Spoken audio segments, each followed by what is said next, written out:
So what is sweet, nice and lovely? Yes, my BBFF, who is actually the inspiration behind me doing this sweet kiwi treat called the lolly cake.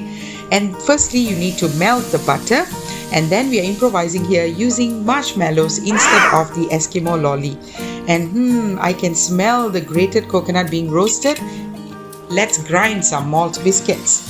Half a tin of condensed milk. Don't worry, it won't be too sweet. And there we have my spices and gula mixed together nicely.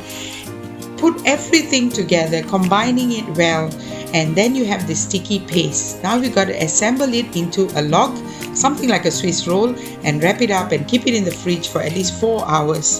And then when you cut it, it's sticky and tastes good. It's very sticky and really good. Thank you guys. April, amazing kiwi lolly cake, just like my amazing BBFF.